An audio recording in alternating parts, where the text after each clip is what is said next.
Pakipasa na lang sa likod. De La Cruz, late ka na naman. Gusto mo pa bang mag-aral? Sorry po ma'am kung late po ako. Opo ma'am, gusto ko pong makatapos ang pag-aaral po para kahit paano makatulong po sa pamilya. Eh kung ganon, sa susunod dapat tagahan mo ng pasok mo. Sige po ma'am, pasensya na po. Next! Okay class, i-rewind natin. Ano nga ulit ang philosophy? Pakigising nga si De La Cruz. Uy, De La Cruz, gumising ka na. Nakita ka ni ma'am. Naiintindihan mo ba lahat na itinuturo ko, Mr. De La Cruz? Sorry po ma'am. Opo ma'am, maintindihan ko po. Okay class, announcement. Magkakaroon tayo ng examination at kailangan sa exam na yon lahat buo babayaran ng tuition fee. Ano daw? Mag-e-exam na daw tayo. Mag-exam na daw? Kakaintindihan ba tayo? Mr. De La Cruz, baka naman na-late ka pa sa araw ng exam. Hindi po ma'am. Sisikapin ko pong makapasok ng maaga po. Order nga ng burger with fries. Ikaw po pala yan ma'am. Mr. De La Cruz, dito ka nagtatrabaho? Opo, dito po ako nagtatrabaho.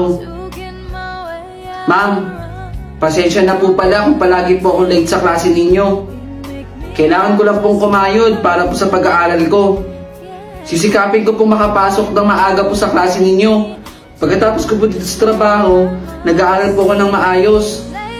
At pinipilit ko pong intindihin lahat ng tinuturo po ninyo sa amin. Kaya sorry po ma'am. Ayaw nga pala, Mr. De La Cruz.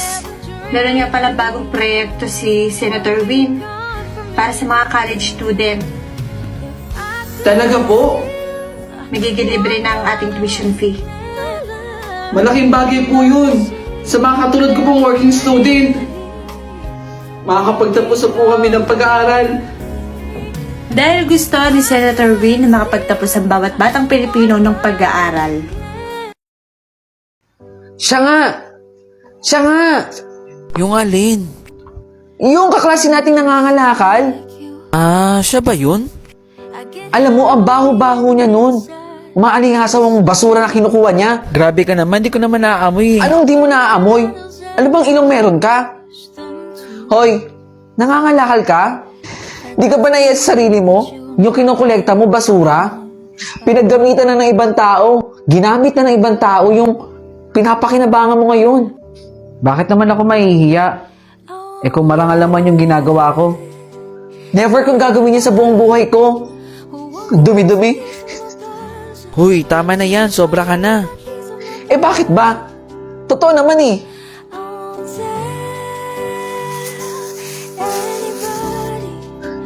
Hoy! Namamolekta ka na naman ng mga plastic cup, kung ano ng mga basura. Eto, gusto mo to? Yung iniinom ko? Sandali. Oh. Yan ang gusto mo, di ba? Sayo na yan. Teka, tama lang yan na mapaliguan ka. Ang bango mo kasi. Ang dumi-dumi mo tignan. Nakakaya, naging classmate pa kita. Diyan ka na muna. Carlos Present po. De La Cruz. Ma'am, absent po si De La Cruz. Absent na naman si De La Cruz. Baka nangangalakal pa. Good morning, ma'am. Ako po yung pinsan ni De La Cruz. Good morning po. Nasa ospital po kasi yung nanay niya. Wala pong magbabantay kundi si De La Cruz lang po. Inaalagaan yung nanay niyang may sakit. Nay? Nay? Anak? Bumili ako ng prutas. Para sa'yo. Naku, nag-abala ka pa. Bakit basang-basa ka? Hindi, Nay. Huwag mo na po pansinin. Tumakbo lang po kasi ako ng mabilis. Kaya po pinagpawisan ako. Nak, pasensya ka na ha. Lalaban ako. Kakayanin ko to, anak. Magpagaling ka, Nay, ha. Gagawin ko po ang lahat para po sa inyo. Thank you po, ma'am. Ano score mo? 18/20. Bakit? Pwede bang makita yung papel mo? Yan na naman yung piling matalino. Okay, class. Congrats sa mga nakakuha ng matataas na score. Congrats sa Galingan inyo. pa natin, ha? Oh, bakit? May problema ba? Teka, sabi ni ma'am, bawal daw to ah. Ha? Tama yan. Ayan na naman siya, naghahanap ng mali. Bakit tama sa'yo? Gusto niya kasi palagi siya yung mataas. Hindi, tanongin natin kay ma'am. Eh di sige, tanungin natin. Yan lang kasi Galing score naman na niya. nag-check sa'yo, hindi pwede to. Ma'am? Yes, Carlo? Di ba po sabi ninyo, bawal po ito? Ang alin dyan? Bakit po tama sa kanya? Oo nga, mali mo na nga, Carlo. Di ba? Sabi ko sa'yo mali ito Pakicheck nga na mabuti yan, Carlo. Sige, ma'am. Bida-bida kasi, ayaw mataasan. Check ko po ulit lahat. Baka may mga mali pa po dito. Nandito po pala yung gusto mong damit Ang ganda talaga tayo, no? Boss, pakibalot na si ate yung damit na yung binibili niya na. Magkano nga ulit yan? Ito ba, sir? 110 pesos na lang po ito. Baka po ito sa Mark and Maria Apparel. Maganda na po, mura pa. Naku anak, di pa din pala bumababa yung presyo. Tay, wag na po. Nak, may pagkain pa dito. Sige lang, tay. Kumain lang po kayo dyan. Titirahan na lang kita, ah. Gutom na gutom lang si tatay. Oh, kuya, tubig muna ikaw. Baka nauhaw ka na Kaya inumin mo na yan, sir. Salamat po. Nice. Gabi na naman, anak. Ganito na lang palagi ang buhay. Gigising sa umaga para kumayod. Maghahanap ng pagkain para makakain. At pagtungtong ng gabi, matutulog ulit. Paikot-ikot na lang. Kahit ano pong mangyari, wala pong susuko sa atin. Magpakatatag lang po tayo. Di bali anak, kasama naman kita Nak, ayun pa rin yung gusto mong damit Hindi pa rin nabibili. Oo nga tay Napakaganda pa rin talaga. Walang kupas. Kahit sana pamasko ko lang. Ibalot mo na yung 3 damit, bibili na raw ni ma'am. Sige na, balot mo na. Boss, magkano na lang ulit yung damit na yon? Kayo naman po ulit, sir. Ito po ba? 110 pesos pa din po ito. Ganun pa din pala ang presyo, anak. Hindi pa rin bumababa. Pasensya na, anak, ha, kung hindi ko nabibili yung gusto mo. Teka, sir. Sino po ba kausap ninyo? Kanina pa po kasi kayo nagsasalita dyan mag-isa. Meron po ba kayo nakikita na hindi namin nakikita?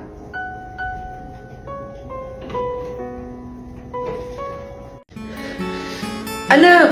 Ano ba? Inaapoy na nalagit yung kapatid mo. Kumalma ka, Nay! Pinipiga ko lang to. Bilis na mo kumilos dyan. Ang kupad mo talaga kumilos. Mamamatay na lang yung kapatid mo sa'yo. Pasensya na, Nay. Nataranta lang po kasi ako kanina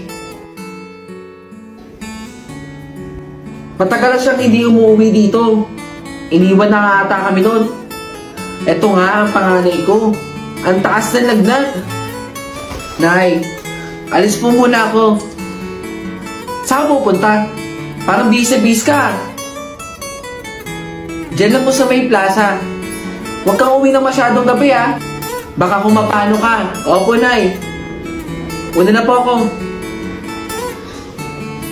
1 kilo ng manok. Pakichop na yung pang-adobo. Ito ang bayad.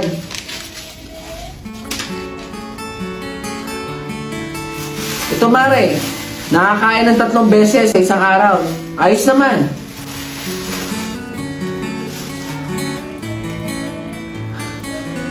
Iniwan na kami noon. Tsaka hindi ko rin naman gugustuhin na magsama pa ulit. Wala siyang kwentang tao. Si Pedro ba yun? Tama nga ang chismis. May babae nga siya. Hoy Pedro! Sino yung kasama mo? Babae mo? Mahilig ka rin talaga sa bata eh, no? Nak, anong ginagawa mo dyan? Nay, si Pedro po. Boyfriend ko po. Anong boyfriend sinasabi mo? Tatay mo yan. Hindi niya alam na nabuntis niya ako dati dahil nung minsan nag-away kami, iniwan niya agad ako.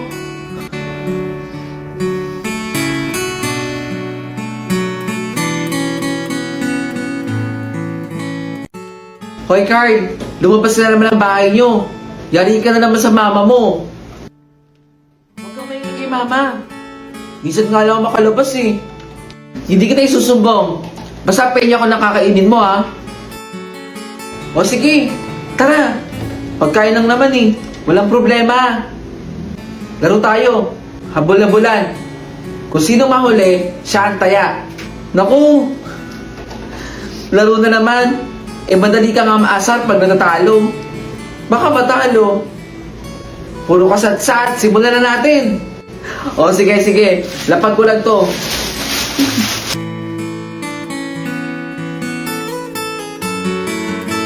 Grabe. Nakakahingal. Ang bilis mo tumakbo. Sanay na sanay ka mang snatch. Hindi mo ako matalo-talo. Baka nakakalimutan mo. Laking kali ako. O tara, simulan na ulit natin. Di mo ako matatalo.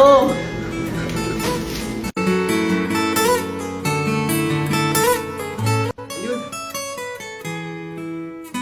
Hindi siya pumunta. Diyos ko, nakakaawa yung bata. Mark. Nabundol yung bata, tulong! Uy, Mark. Tumayo ka dyan. Mark. Asa ba yung mga magulang nito? Gumising ka.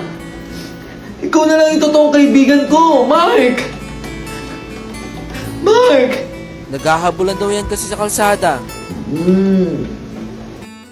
Uy, Carl! Carl! Kanina ka pa nananaginip dyan. Kanina ka pa rin humahagulgol. Uy, Carl! Laro na tayo. Pinaalam na kita sa mama mo. O, sige. O, sige. Antay ka dito sa labas, ha?